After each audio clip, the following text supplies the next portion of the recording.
prinsip terkait ini hadis ini juga masuk sekali di kalangan pesantren disebut dengan ashabul ghar as-salasa, 3 orang penghuni gua. Ditanya 3 orang waktu hujan deras, mereka bertiga berteduh di sebuah gua untuk menghindari hujan ini, dan hujan sangat deras sekali. Karena faktor derasnya hujan itu sampai ada batu yang menggelincir menutupi gua tersebut, berbatu yang besar. Ini hadisnya Bukhari. Akhirnya bertiga ini diskusi. Ini gimana cara kita keluar? Udah gini saja. Kita mohon pada amal yang kira-kira memang kita lakukan satu lillahi ta'ala karena ingin mencari Allah. Kita minta Allah supaya kita di dunia ini untuk supaya kita enggak. Kayaknya pemuda yang pertama, bukan pemuda karena dia berbadan. Laki-laki pertama menyampaikan, ya Allah, dalam bahasa Indonesia, ya Allah, saya ini punya 2 orang tua yang sudah sangat renta, tua sekali. Saya juga punya istri dan beberapa anak. Dan setiap hari saya mencari kayu bakar dan juga untuk makan. Suatu ketika dan aktivitas saya selain itu adalah memberikan selalu sebelum saya sepulang saya dari aktivitas kerja saya selalu membawakan minuman berupa perahan susu. Dan sebelum saya memberikan minuman kepada istri dan anak saya selalu mendahulukan kedua orang tua saya.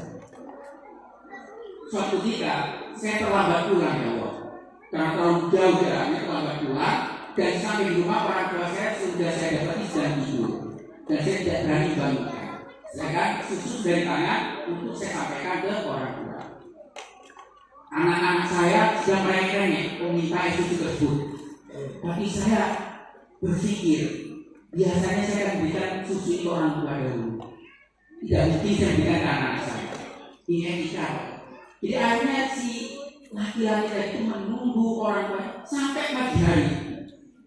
Dari orang tua yang baru diberikan. Ya Allah, kalau memang amal itu aku lakukan karena ingin mendapat ridhomu dan engkau terima amal itu, tolong bukakanlah sedikit pintu ini untuk sudah saya bisa melihat cahaya matahari. Apa yang terjadi? Allah mengabulkan dengan bukaan amal Allah mengabulkan, terbukalah sedikit pintu kebuan tersebut dengan lubang ada, karena permintaannya hanya buat lubang dan bisa melihat matahari. Karena bila berita dalam. Terus laki-laki juga bersama menyampaikan amal. Ya Allah, saya punya sepupu perempuan dan saya sangat mencintai dia, tapi dia tidak mau. Akhirnya mencintai sampai ingin melakukan perbuatan yang tidak diizinkan oleh syariat. Perempuan tidak mau. Suatu ketika setelah beberapa tahun perempuan ini menjadi sangat miskin dan membutuhkan satu, akhirnya datang ke lelaki yang sepupunya tadi dengan imbalan 120 dinar. Dia perempuan ini, ya saya mau asalkan membayar karena begitu kebutuhannya.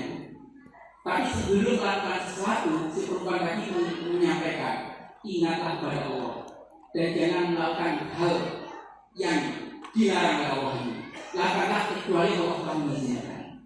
Hanya lagi tersadar sehingga meninggalkan perempuan tadi dan kesuanya sadar dia terhindar dari perbuatan ini.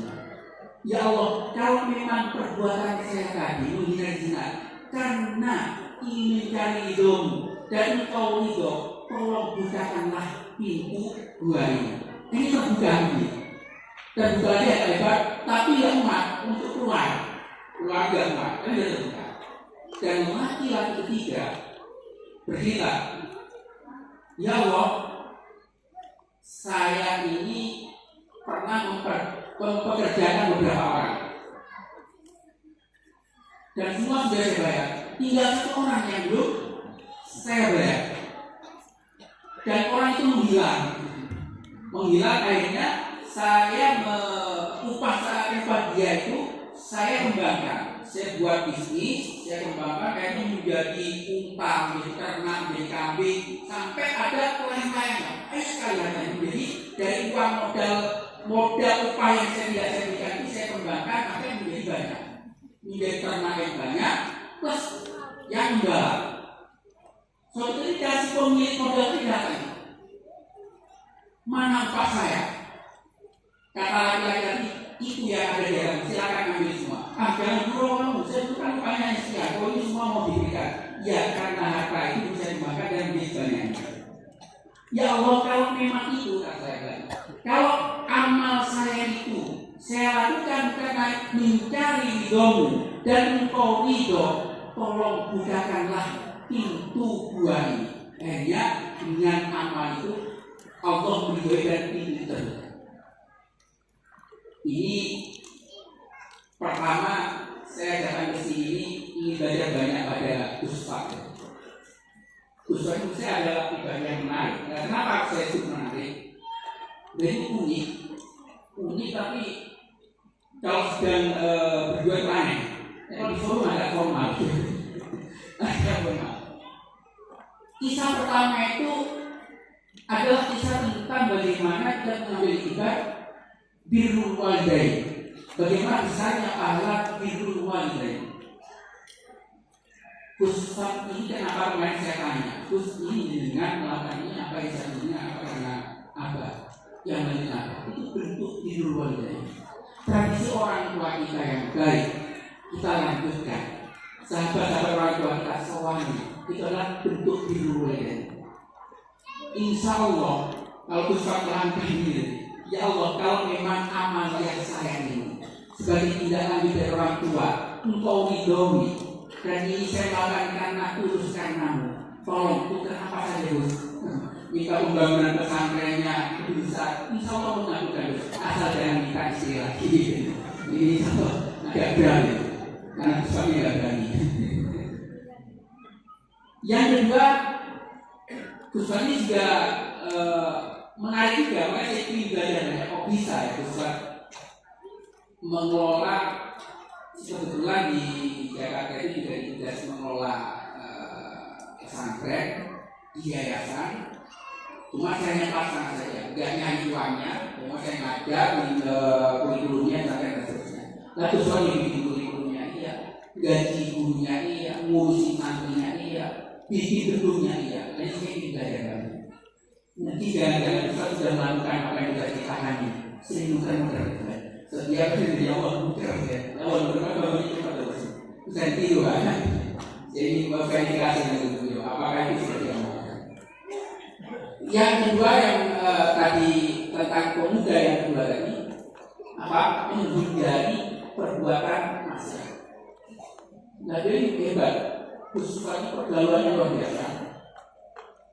Tapi bisa menjaga diri.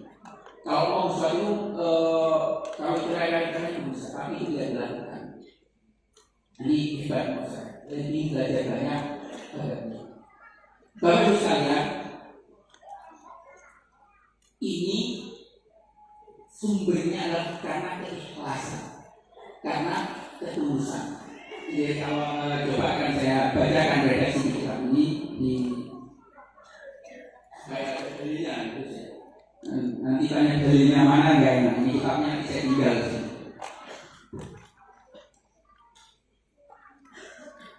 Allahumma in kunta ta'lamu anni fa'atu dzalika ibtiru awajhika fahruj lana minha surjatan arabiyasa.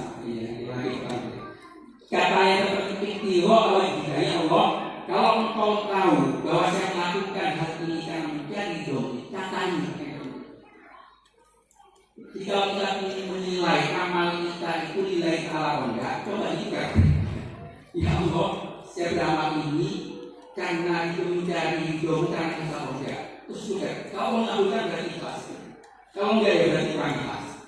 Jadi nah, artinya kita semua kan merasa waktu dari doa dari coba itu aja di Allah kira-kira amal kita itu nilai salah atau yoi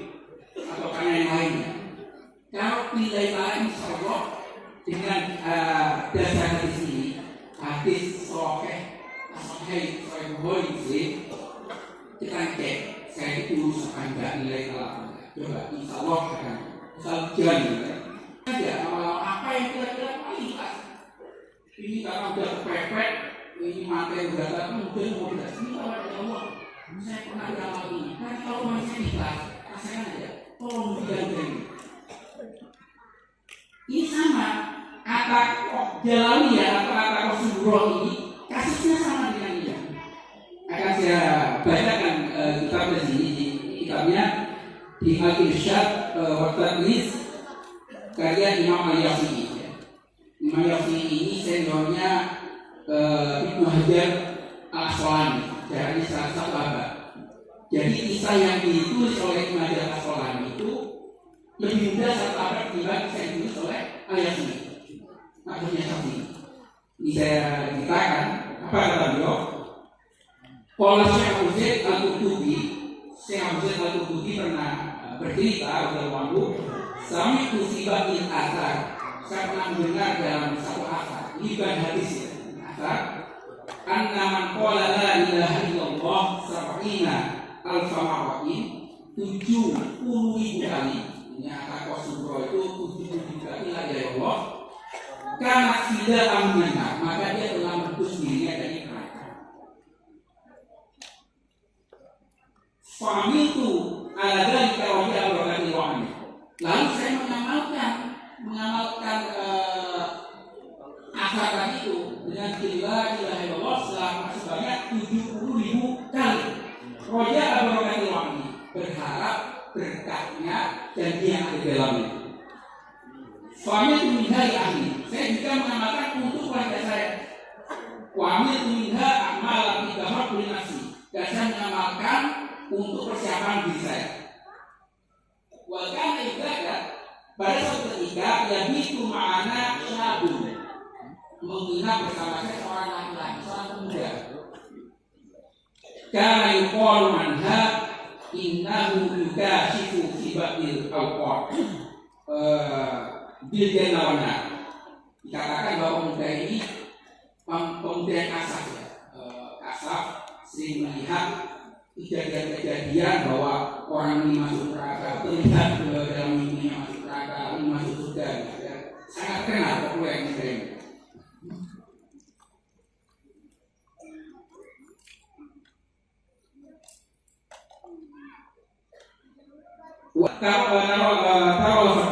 Dan para jemaah orang-orang yang di waktu berjamuan itu melihat bahwa si pemuda ini mempunyai kelebihan ala sohorismihi sejak usia masih muda. Kan biasa ya kalau dalam pesantren ini kan melihat putra-putra kiai ada jadah dan ada kanan juga biasa. Sejak dulu memang ya. Sejak dulu ada kisah-kisah sudah ada.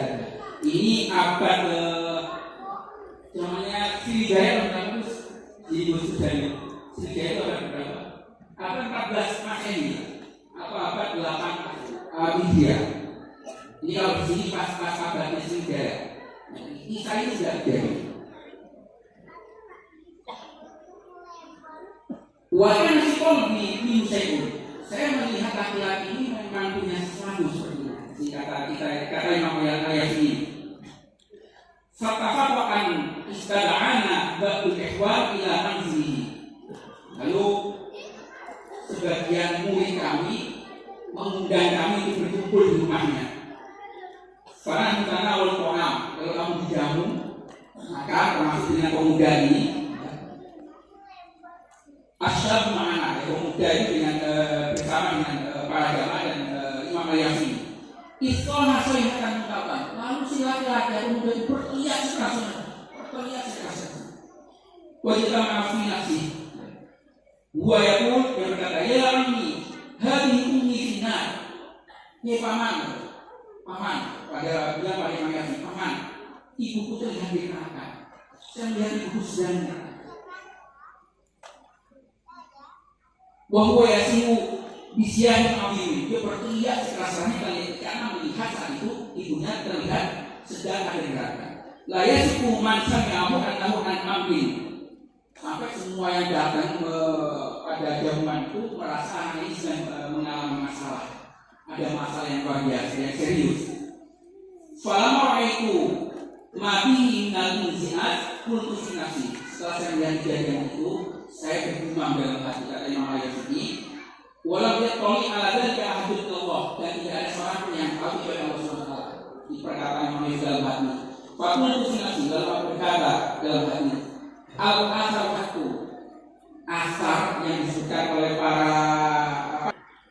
waladina ra'uhu dan asal-ibun, dan orang yang meriwayatkan asar tersebut membaca la ilaha illallah sebanyak 7 kali bisa menjadi tebusan dari neraka itu adalah orang-orang yang jujur. Sohib Allahumma inna sab'ina wal fidaku hadil ma'ati ummi hadasya. Ya Allah, jadikanlah 70.000 bacaan saya la ilaha illallah itu menjadi penebus bagi ibu semoga ini. Famaskan tasmanku al-fadl, dan saya terus berpikir menggunakan itu finasi ilahan kol sampai semudah berkata, ya Mami, hariya ya ibuku sudah dikeluarkan dari neraka. Ini pakaian menjadi dalil antaranya lahir tidak ini ada kisahnya.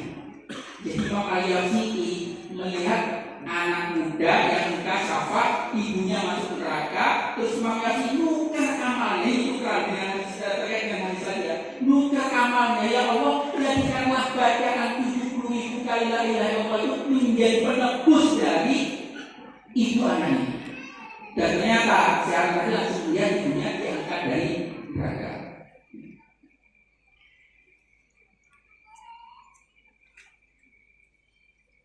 Fana sholat li faidatan. Saya dengan kejadian itu ada 2 faidah yang saya dapatkan dari Imam Yafi'i. Pertama, imani bi sitil asar. Saya semakin percaya bahwa saya benar.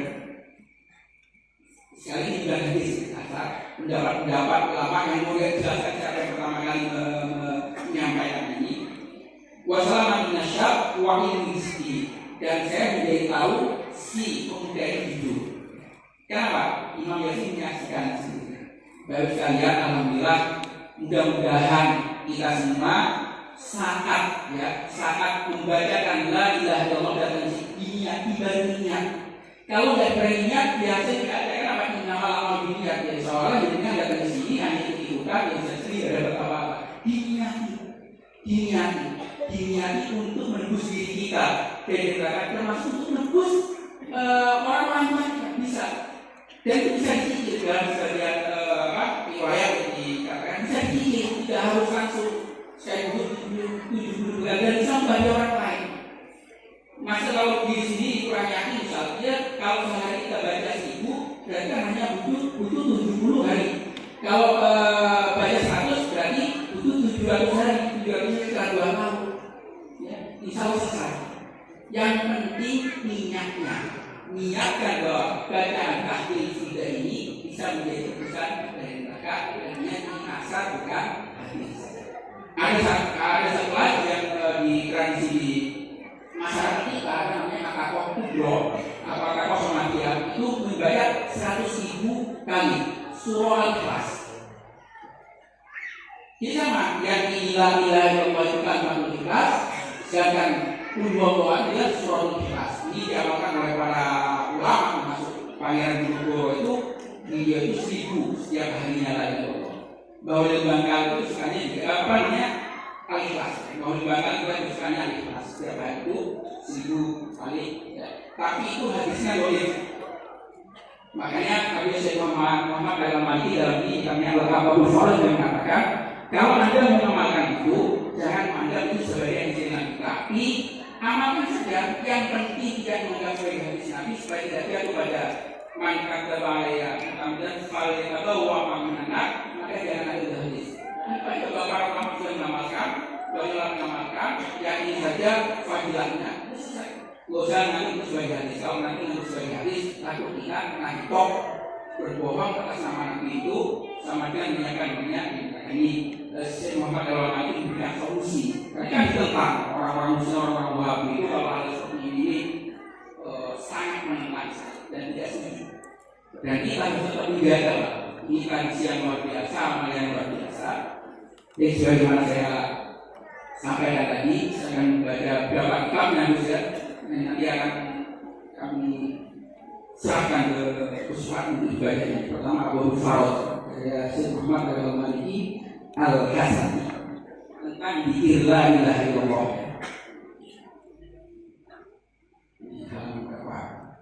Jadi saya ngaji bukan bahasa ini. Jadi saya ngutip dari kitab, bukan pendapat saya.